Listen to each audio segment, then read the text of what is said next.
countries are performing in terms of the digital adoption, as well as how they're doing in terms of the quality of skills, regulation, institutions.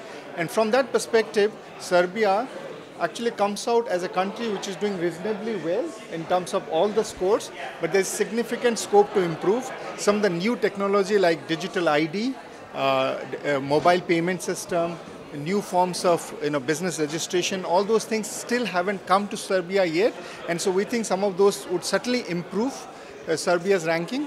But I think at this point Serbia comes out fairly well given its level of development and others, that it is doing reasonably okay.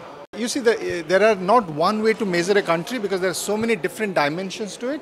So if you look at things like the use of digital ID, there Serbia hasn't even started, so it's fairly behind many other parts of the world. So poorer countries like India or Pakistan or Nigeria have actually started to use digital identification, which would help to improve, provide better services. From birth to death, you can track people's service delivery and improve and reduce the fiscal waste. So there Serbia doesn't come out very well. But when it comes to digital adoption by people, like how many people are using internet, accessing through the mobile phones and all, there Serbia comes out fairly reasonably well.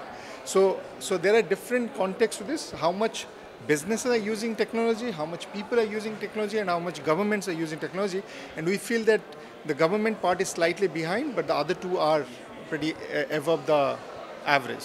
I think there are always success stories. In many countries, every country you go, you'll find many success stories in this. But the question is how widespread it is.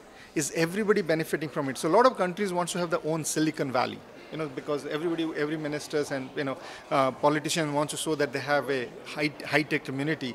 But we think that that's not the most important thing to become a digital power, because ICT sector is fairly small. It's 4% of GDP, 1 to 2% of all the jobs. The most important part is how the rest of the economy is using digital technology.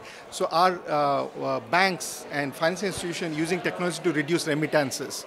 That would have a much bigger impact than having a small IT company somewhere. So we feel that that's why business environment is very critical for all the rest of the economy to adopt digital technology. So I think Serbia has some good success stories, but I think they shouldn't stop there. They should push further to make sure that transportation sector, banking sector, energy sector, agriculture, everybody uses more technology to reduce, to increase their efficiency and productivity.